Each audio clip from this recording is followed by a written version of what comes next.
నమస్తే, welcome to 99 TV time to ask ప్రోగ్రామ్కి స్వాగతం. సీనియర్ జర్నలిస్ట్ సాయికృష్ణ గారు. సాయికృష్ణ గారు నమస్తే అండి. సాయికృష్ణ గారు, ఈ మధ్యకాలంలో జరుగుతున్న డెవలప్మెంట్స్, పార్లమెంటు వర్షాకాల సమావేశాలకు ప్యారలల్గా జరిగిన ఆందోళనలు అక్రాస్ ది కంట్రీ ఒకటి ఇండికేట్ చేస్తున్నాయి. ఒకసారి మహాభారత యుద్ధంలోకి గనక మనం వెళ్తే, ఒకసారి చరిత్రలోకి వెళ్తే, అది మిథాలజీ కాదు, మిథ్య కాదు, జరిగింది కాబట్టి చరిత్ర, అది ఇతిహాసంలోకి వెళ్తే పద్మవ్యూహం, దానిలోకి ఎంట్రీ పాయింట్ వరకు అభిమన్యుడికి బాగా తెలుసు. బయటికి రానియకుండా అర్జునుడు లేని సమయం చూసి అతను ఎలా మట్టు పెట్టింది కౌరసైన్యం మనకి తెలిసిందే, కర్ణుడు అండ్ ఇంకా అదర్ వీళ్ళందరూ. బట్ అర్జునుడికి లోపలికి వెళ్ళటము తెలుసు, బయటికి రావటము తెలుసు. ఇప్పుడు మోడీ కర్ణుడా అర్జునుడా, ఇంకా చుట్టుముట్టిన ఆందోళనలు, ముప్పిరిగొన్న అభిమన్యుడు చూస్తుంటే అర్జునుడా అభిమన్యుడా?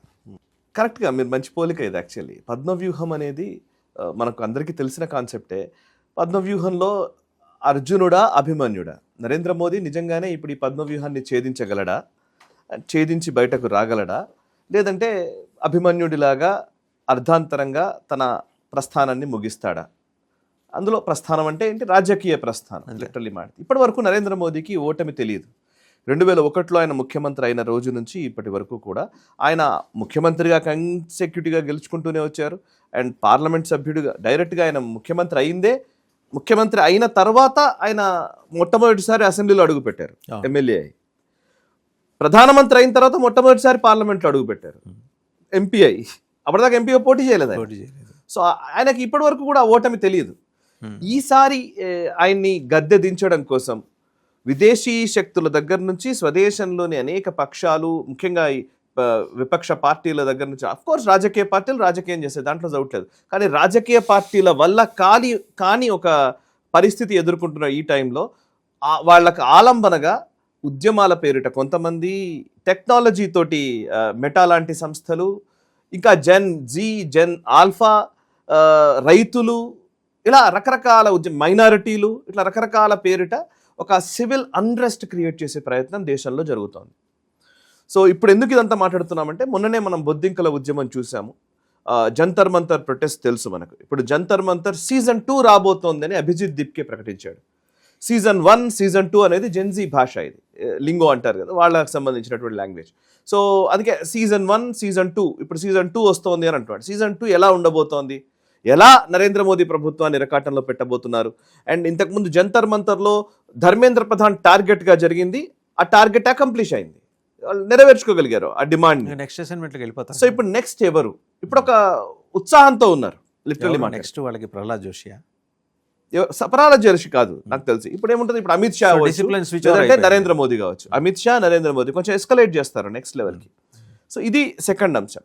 రెండోది ఏంటంటే, జెన్ జీ ఉద్యమాలు జరుగుతున్న టైంలోనే మీరు చూస్తే చాలా వార్తా కథనాలు ఈ 2-3 రోజుల్లోనే జెన్ ఆల్ఫా ఉద్యమం గురించి మాట్లాడుతున్నారు.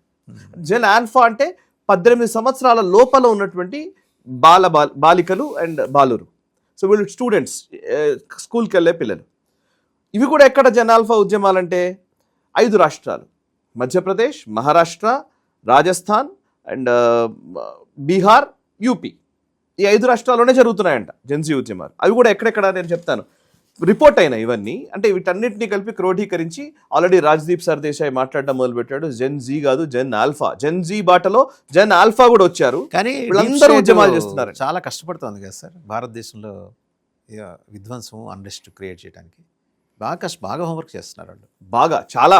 ఇది ఇప్పుడు కాదు, 12 సంవత్సరాల హోంవర్క్ నుంచి చేస్తున్నారు. 12 సంవత్సరాల నుంచి చేస్తున్న ప్రయత్నం. ఒక్కొక్క ప్రయత్నం విఫలమవుతున్న కొద్దీ మళ్ళీ కొన్ని మెరుగులు దిద్దుకొని మళ్ళీ కొత్త వ్యూహాలు పన్ని ఇంకో ప్రయత్నం చేయడం. అట్లా ఇప్పటికి జరిగిన చాలా ప్రయత్నాలు ఫెయిల్ అయ్యారు. చాలాసార్లు పద్మవ్యూహంలో నరేంద్ర మోదీ చిక్కుకున్నట్టే కనిపించింది, కానీ ప్రతిసారి అర్జునుడిలా బయటకు వచ్చారు. కానీ ఈసారి ఇది డూ ఆర్ డై సిచ్యువేషన్. ఈసారి కనుక చేయలేకపోతే ఇంకెప్పటికీ చేయలేమనే భావనలోకి వాళ్ళు వచ్చారు. ఎందుకంటే ఇప్పుడు ప్రస్తుతం ఉన్న పరిస్థితుల్లో 2026లో ఒక ట్రాన్సిషన్ జరుగుతోంది. అండ్ మోదీ ప్రభుత్వం తీసుకొచ్చినటువంటి పథకాలు లేదా ఆయన చేసినటువంటి అభివృద్ధి కార్యక్రమాలు అవన్నీ కూడా ఇవాళ ఫలాలు ఇస్తున్నటువంటి సందర్భం ఇది. సో ఇప్పుడు మనం చూస్తే ఇప్పుడిప్పుడే మనం కోవిడ్ నుంచి బయటపడ్డాము, యుద్ధాలు జరుగుతున్నాయి కాబట్టి యుద్ధాల మధ్య ఒక సంక్షోభ స్థితి ఉంది. కానీ నిజానికి ఈ యుద్ధాలు, ఈ సంక్షోభ స్థితులు లేకపోతే ఈ పాటికి మనం చాలా హ్యాపీయెస్ట్ కంట్రీగా మన దేశం ఉండేది. అంటే హ్యాపీయెస్ట్ కంట్రీ అంటే వెల్దీగా ఉండేది. సో మన సంక్షోభాలు ఉన్నాయి. ఇప్పుడు మళ్ళీ ఫలాలు వచ్చే టైంలోకి మనం ఎంటర్ అవుతున్నాం. ఇంకొక 5 సంవత్సరాలు ఆగిందనుకోండి, 2030 తర్వాత ఈ దేశం చాలా మారబోతోంది. మనం 2030 కల్లా మన ఎకనామిక్ గ్రోత్ ఇలాగే కంటిన్యూ అవుతాయి, 6 to 7% గ్రోత్ రేట్తో కంటిన్యూ అవుతే మనం థర్డ్ లార్జెస్ట్ ఎకానమీ అవుతాం. సో థర్డ్ లార్జెస్ట్ 2030 కల్లా అయిపోతాం. అండ్ 2030 కల్లా చాలా పథకాలు, చాలా అభివృద్ధి కార్యక్రమాలు పూర్తవుతాయి. చాలా అమ్కా ఒక స్టేజ్కి వచ్చేస్తుంది ఫైటర్ జెట్స్ విషయంలో. అండ్ డిఫెన్స్ పరంగా మనకు ఎటువంటి లోటు ఉండదు. ఎకానమీ పరంగా మనం కొంత అడ్వాన్స్ స్టేజ్లోకి వెళ్తాం. అండ్ టెక్నాలజీని కూడా ఒడిసి పెట్టుకోవడం, అది నెక్స్ట్ 5 ఏళ్లలో మనం చాలా మార్చుకునే అవకాశం ఉంది. రేర్ ఎర్త్స్ విషయంలో మనకు ఒక సెల్ఫ్ రిలయన్స్ వచ్చే అవకాశం ఉంది. ఎనర్జీ సెక్టర్లో గ్రోత్ అయ్యే అవకాశం ఉంది. సో అంటే ఇవన్నీ జరిగిన తర్వాత ఇక మనం ఏం చేయలేం. సో అందుకే ఇదే రైట్ టైం అనమాట. వాళ్ళు ఇప్పుడు ఈసారి కనుక మనం ఇది సంధికాలం, సంధికాలం ఎగ్జాక్ట్లీ. అంటే మీకు వాసు గారు మొదటి నుంచి మనం చరిత్ర చూస్తే బ్రెజిల్, సౌత్ ఆఫ్రికా ఇట్లాంటి దేశాలు ఏమైనాయంటే మామూలుగా డెవలప్డ్ నేషన్స్ ఒక గ్రోత్ రేట్ ఉంటుంది అనుకోండి. ఒక గ్రో అవుతూ వెళ్తుంటే ఇట్లా కర్వేచర్ ఇలా పోతుంటుంది పైకి. సో గ్రాఫ్ ఇలా పోతూ ఉంటుంది. ఒక దగ్గర అన్రెస్ట్ వచ్చి ఆగిపోయిన తర్వాత ఇంకా ఒక 5 ఏళ్ళు 10 ఏళ్ళు కనుక గ్యాప్ వచ్చి ఆ పరిస్థితి మారిపోతే మళ్ళీ అది మధ్యలో ఆగిపోతాయి మధ్యస్థంగానే. మీరు బ్రెజిల్ చాలా గ్రో అవుతూ వచ్చింది. ఒక స్టేజ్కి వచ్చిన తర్వాత గవర్నమెంట్లు మారిపోయి సివిల్ అన్రెస్ట్లు వచ్చి అవి ఇవి అయిపోయిన తర్వాత బ్రెజిల్ ఎలా ఉందో ఇవాళ మనం చూస్తున్నాం. సౌత్ ఆఫ్రికా పరిస్థితి అంతే. అది అటు కాకుండా ఇటు కాకుండా అయిపోతాయి కొన్ని దేశాలు. సో మనం ఆ స్టేజ్లోకి వెళ్దామా, లేదు వీటిని అధిగమించి ఇంకా ముందుకు వెళదామా అనేది ఈరోజు భారతదేశం నిర్ణయించుకోవాల్సిన సందర్భం. అలా రిట్రోగ్రేడ్ అవ్వకపోవచ్చేమో, అటు ఆ తిరోగమన దిశగా తిరోగమనం కాకపోతే ఆగిపోతుంది గ్రోత్, స్టాగ్నేషన్ వస్తుంది. ఒక 5 ఏళ్ళు 10 ఏళ్ళు ఇస్ వెరీ, అంటే ఏముంది సార్, ఇప్పుడు చైనాకి మనకు కంపేర్ చేస్తే 10 ఏళ్ల difference sir. China markets open చేయడానికి మనం మార్కెట్స్ ఓపెన్ చేయడానికి 10 to 15 years డిఫరెన్స్ ఉంది. కానీ అక్కడ వన్ పార్టీ వ్యవస్థ ఉంది, మన దగ్గర సంకీర్ణ ప్రభుత్వాలు ఉన్నాయి. డిస్పైట్ ఆల్ దీస్ అండి, పివి గారు ఇనిషియేట్ చేసిన సంస్కరణల వల్ల మనం ఈ రోజు ఇక్కడ దాకా వచ్చాం. పివి గారు ఇనిషియేట్ చేసింది అది ఫలాల రూపంలోకి రావడానికి ఎన్ని ప్రభుత్వాలు మారి కంటిన్యూ అవుతే వచ్చింది. ఆల్మోస్ట్ మీరు 2004 వరకు కంటిన్యూటీ ఉంది. 2004 నుంచి 14 మధ్య మళ్ళీ స్లో డౌన్ అయిపోయింది. మళ్ళీ 14 నుంచి మళ్ళీ దౌడు తీస్తోంది. సో ఒక 5 ఏళ్ళు 10 ఏళ్ళు చిన్న విషయం ఏం కాదు ఎకనామీ విషయంలో వీటిల్లో. సరే మన టాపిక్లోకి వద్దాం. జెన్ జీ అంటున్నారు కదా. సో జెన్ జీ మాత్రమే కదా, జెన్ ఆల్ఫా అంటున్నారు. మీకు రిపోర్ట్ అయిన కొన్ని స్టోరీస్ చెప్తాను. యూపీలో చందూపూర్ అనే ప్లేస్లో అక్కడ కలెక్టరేట్ వరకు స్టూడెంట్స్ వెళ్ళారు, చిన్నపిల్లలు. జెన్ ఆల్ఫా 10th క్లాస్ లోపల ఉన్నటువంటి స్కూల్ పిల్లలు వెళ్ళి కలెక్టరేట్లో వినతి పత్రం ఇచ్చారట. అండ్ నెక్స్ట్ ఫతేపూర్లో 1500 మంది విద్యార్థులు, ఇంటర్ కాలేజ్ విద్యార్థులు, సర్వోదయ ఇంటర్ కాలేజ్ విద్యార్థులట. వీళ్ళు కిషన్పూర్ టౌన్లో వీళ్ళు ఏం చేశారంటే, మాకు ప్రాపర్ డెస్క్ లేవు, బెంచులు లేవు, మాకు అసలు టాయిలెట్లు లేవు అని చెప్పేసి పోయి అక్కడ నిరసన తెలిపే ప్రయత్నం చేశారు. అండ్ ఇది మాత్రమే కాదు, ఈవెన్ మీరు బీహార్లో 40 నుంచి 50 మంది స్టూడెంట్స్, సమువారా మిడిల్ స్కూల్ గయాలో ఉంది, ఈ పిల్లలు వెళ్ళి ఉద్యమాలు చేయడం. రాజస్థాన్లో అదే పరిస్థితి, మధ్యప్రదేశ్లో అట్లాంటి పరిస్థితి, మహారాష్ట్రలో కూడా. అన్ని బీజేపీ పాలిత రాష్ట్రాలే. ఎగ్జాక్ట్లీ. అండ్ ఇవన్నీ ఇంకోటి మీకు మనం కూడా రిపోర్టింగ్ చేసిన వాళ్ళకి మనకు తెలుసు కాబట్టి, మీడియా ఎట్లా వర్క్ చేస్తాం మనకు తెలుసు. ఇప్పుడు ఒక బోరు బావిలో ఒక పిల్లోడు పడిపోయాడు అనుకోండి, ఆ ఇష్యూ సంచలనం అయింది అనుకోండి, అలాంటి వార్తా కథనాలు ఎప్పుడో 5వ పేజీలనో 6వ పేజీలనో రాసేవి జిల్లా ఎడిషన్లో పరిమితమయ్యేవి హెడ్లైన్స్లోకి వస్తాయి, పేజ్ 1 బ్యానర్లోకి వస్తాయి. ఒకటి సంచలనం అయిన తర్వాత, ఇప్పుడు జంతర్ మంతర్ ప్రొటెస్ట్ సంచలనం అయిన తర్వాత, ఇప్పుడు దానికి అనుగుణంగా అట్లాంటి ప్రొటెస్ట్లు ఏది జరుగుతున్నా కానీ దాన్ని హెడ్లైన్లోకి తీసుకురావడం మామూలు సర్వసాధారణమైన విషయం. మనము ఇక్కడ అత్యాచారం జరిగింది అనుకోండి, అది పెద్ద ఎత్తున సంచలనం అయిన తర్వాత ఎక్కడ అత్యాచారం జరిగిన రిపోర్ట్ అవుతుంది, అది మెయిన్ పేజీలోకి వస్తుంది. ఇంకో ఇష్యూ వచ్చేంత విషయం అని మనం అనుకుంటున్నాం కానీ మరి బీహార్ది ఎందుకు రాలేదు? ఇంత ప్రామినెన్స్ బీహార్లో జార్ఖండ్లో జరిగిన రాదు, మనకి ఎందుకు రాలేదు అంటే అదే నెరేటివ్ కంట్రోల్ చేసే వ్యవస్థలు. మనం అక్కడికి వద్దాం. నెరేటివ్ ఎవరు కంట్రోల్ చేస్తున్నారు, నెరేటివ్ ఎవరు ప్రజల్లోకి తీసుకెళ్ళిపోతున్నారు. సో ఈ రెండింటిని మనం అర్థం చేసుకోకపోతే ఈ వ్యవస్థ ఇట్లాగే ఉంటుంది. ఇప్పుడు రాజ్దీప్ సర్దేశాయ్ జన్ ఆల్ఫా ఉద్యమం అంటాడు, అటు బర్ఖాదత్ నేహా బోరా అనే ఏఐఎస్ఏ స్టూడెంట్ యూనియన్ లీడర్ని, ఆ నేహా బోరాని ఆమెను పిలుచుకొచ్చి పోడ్కాస్ట్ చేస్తుంది. సో వీళ్ళని ఐకాన్స్ని చేసేస్తారనమాట. ఒక్క జంతర్ మంతర్ ప్రొటెస్ట్ నుంచి ఆమె ఇప్పుడు ఫేమస్ పర్సనాలిటీ అంట. ఎక్కడో మీరు చూస్తే మహారాష్ట్రలో ఒక అమ్మాయి పోలీస్ వ్యాన్ని ఆపే ప్రయత్నం చేసింది, ఆ ఫోటోని విపరీతంగా వైరల్ చేశారు. మీకు ఇలాంటి ఫోటో ఎందుకు ఇదంతా అంటున్నానంటే, మీకు 2018లోనో 19లోనో అనుకుంటాను, సబ్జెక్టివ్ కరెక్షన్, పులిట్జర్ ప్రైజ్ వచ్చింది ఒక ఫోటో జర్నలిస్ట్కి, మన దేశంలోని ఫోటో జర్నలిస్ట్కి పులిట్జర్ ప్రైజ్ వచ్చింది. ఏ ఫోటోకి తెలుసా అండి?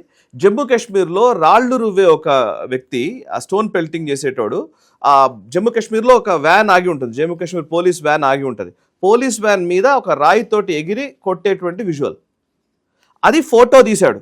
ఆ ఫోటో తీసిన వాడికి ఆ ఫోటోకి గాను పులిట్జర్ ప్రైజ్ వచ్చింది. పులిట్జర్ అంటే తెలుసు మనకు, స్పాన్సర్డ్ ఇవన్నీ. ఎగ్జాక్ట్లీ. అంటే వీటిని ఏం చేస్తారంటే సోర్స్ ఆఫ్ ఇన్స్పిరేషన్, ఈ సోర్స్ ని బేస్ చేసుకుని ఇంకొకటి అట్లాంటిదే చేయాలి, ఇంకొకటి అలాంటి వార్తనే రాయాలి, ఇంకొకటి అలాంటి స్టోరీనే ప్రెజెంట్ చేయాలి. సో ఇన్స్పైర్ చేయడం అంటే ఒక మోటివేట్ చేస్తూ పోవడం. మనం ఎదురు కూడా మాట్లాడుకున్నాం, సిరియా సంక్షోభం వచ్చిన టైంలో ఒక చిన్న పాప శవము, ఆమె పాపం చనిపోయినటువంటి మృతదేహము, చిన్న పాపది ఒడ్డుకు కొట్టుకొచ్చింది ఒకటి. ఆ విజువల్ మీకు గుర్తుంటుంది, దట్ యూపీఏ గవర్నమెంట్ టైంలో అనుకుంటాను.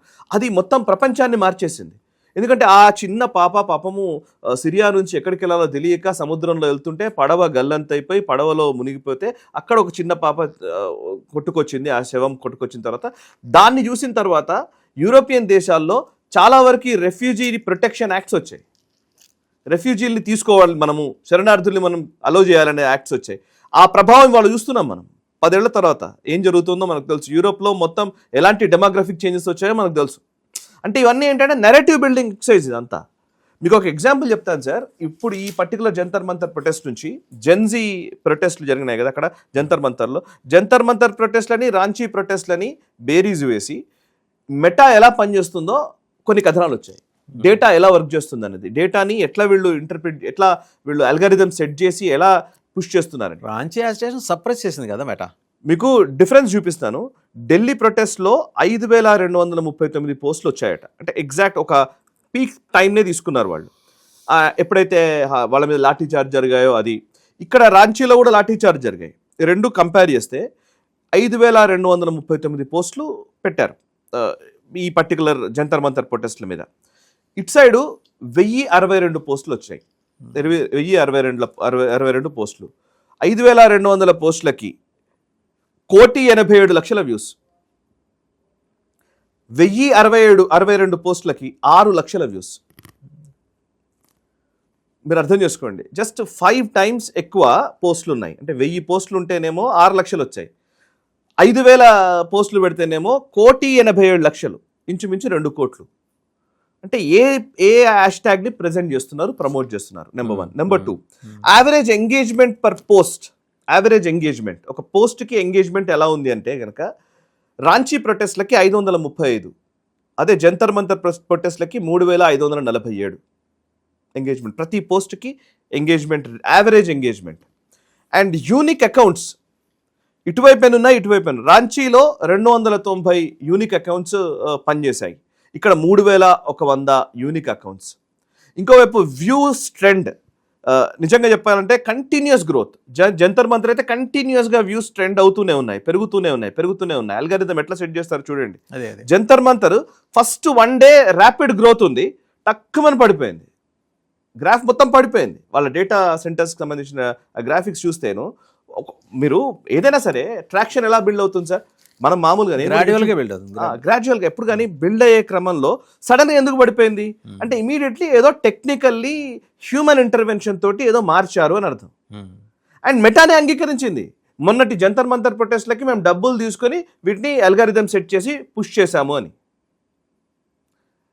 జంతర్ మంతర్ ప్రొటెస్ట్ల టైంలో ఎంత సార్, ఒక 50-60 కోట్లు ఖర్చు పెట్టుంటారా? ఎక్కువనే ఖర్చు పెడతారు, అది చాలా తక్కువ అమౌంట్. 50-60 కోట్లకి మెటా ఇంత 50-60 కోట్లు ఖర్చు పెట్టగల స్తోమత ఈ దేశంలో ఏ రాజకీయ పక్షానికి ఉంది? ఇది ఇక్కడ రాజకీయ పక్షాలకు సంబంధించిన విషయం కాదు.